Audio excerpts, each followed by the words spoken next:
Hey, I'm John Crestani, and in this video, I'll be walking you through the 4 bullet points I have, CCDQ, of how you can host a good webinar, and also be showing you what a good follow-up sequence is so you can make your online training session a total hit.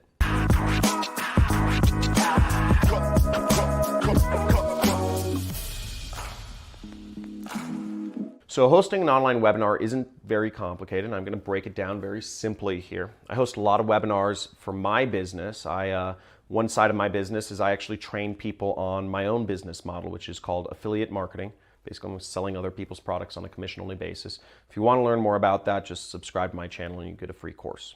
Now, I've broken it down into 4 different steps, CCDQ. And the first thing you want to do to host a good webinar is make sure you have a very strong internet connection. You can go to speedtest.net to check your internet connection, and you want to make sure you have a good up and down speed. So up and down means, a lot of people have fast download speeds, but you want to make sure you have an up speed of at least a couple megabytes per second, at least 5 megabytes per second.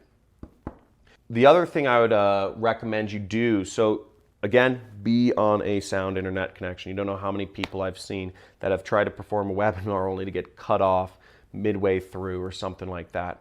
What I would recommend you do is you use GoToWebinar, the most common webinar program, and call in from the landline. Okay. Now, if you call in on your phone, if you're somewhat worried about your internet connection, GoToWebinar gives you an option to literally just dial in a number. So the audio is on a telephone connection, whereas your video is on your internet connection. This gives you kind of a backup in case your internet connection is a little bit spotty. People will still be able to hear you on your phone. You'll still be able to hear them. Second thing is do a sound and video check when you begin. Make sure your audience is, hears you and sees your screen. And what I would do is simply just put up a slide or put up your first visual and ask the audience, say, hey, can you press 1 if you hear me all right and if you see the screen all right? And you tell them what the screen is supposed to say. Say the screen is supposed to be a big picture of me and my dog, or whatever you're showing. That way, you just have confirmation from your audience that everything's cool. If you don't see anything in the chat, that's probably a sign that you're not connected correctly and you'll need to address that. Here's an extra thing, I just remembered this, is I would actually recommend you use 2 screens. Webinars, what I do, I don't always do this, but I always try to do this, is have a second screen up. Have the screen you're using to present on, and then have a second screen where you can put the chat, for GoToWebinar, you can put whatever the questions people are asking, and you can also put a list of the attendees out. So what I do is I'll set my second screen up and my attendees and the questions people are asking on my other screen, just so I can keep tabs on what the audience is saying as I'm going through my presentation. Some people find this distracting. If you're new to performing webinars, it might be distracting to see people asking questions and you might feel like you need to answer them, or seeing people leave.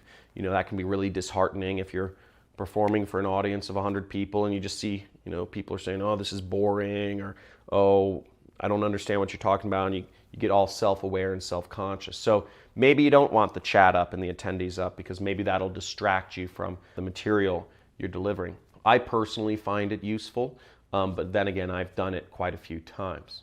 Next thing I would say to do is when you begin your webinar, ask the audience to minimize their distraction. I always tell people a few things. I say, hey, if you could turn off the ringer on your phone and flip it down so that you don't see those blinky lights. Phones are designed to really just suck our attention away from us. And even if somebody's phone is on silent, you have these blinky lights on the top now that just blink if you get a message or a notification or whatever. So I always tell people, flip your phone down so it's facing the desk, put it on silent. On GoToWebinar, you can't be in any other tabs, but I do ask people, I say, please, close any other tabs that you're using that are up. And also I ask people to, turn off their TV or, close the door to the room they're in or whatever they need to do so they could focus on the material that I'm about to deliver. There are so many distractions people have in their lives. It can be a bit overwhelming. Life and technology companies are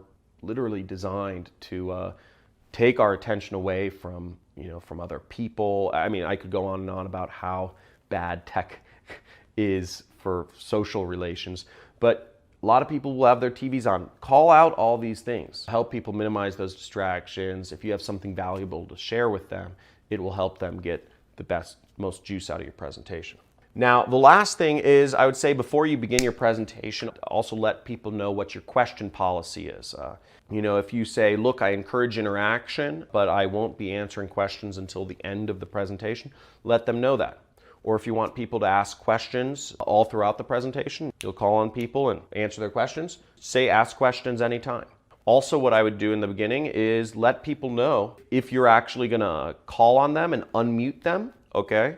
Or if you're just gonna answer their question but not actually have them on the line, on the webinar with you. Some people get a bit jarred when you just unmute them and maybe they're hanging out at home with a kid and they have a crying baby and they don't want to be called on. So you could tell people, what I tell people is I say, hey, look, if you ask a question, I may unmute you, I may put you on the line and because I want to talk to you live, and also make sure you have a microphone, because I only answer questions for people who I'm going to actually speak with. I like that interaction. So that's how to host a webinar. It's not too complicated. Now, what I would recommend for reminders and follow-up sequences, general. So I send people a reminder 6 hours beforehand, 4 hours beforehand, and 2 hours beforehand, and also 15 minutes beforehand. Now, in a business-to-business space, you might want to be a little more discreet, and you might want to only send a reminder maybe a day, an hour, and 15 minutes beforehand, just to let people know what's going on.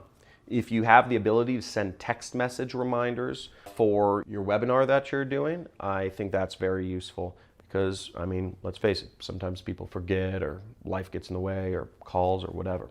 Hope that was helpful in teaching you how to host a good webinar presentation. If you're looking to learn more about what I do for a living, which is affiliate marketing, I'm selling other people's products on a commission-only basis, make sure to subscribe to my channel. You'll get a free course on affiliate marketing. It's 10 videos. It explains the basics of what this business is and whatnot. Also, make sure to hit that notification bell so you can be updated of future videos of mine. Leave a comment if you have any questions about this video or if you have a request for future topics for me to talk about. And also like this video if you enjoyed the material here.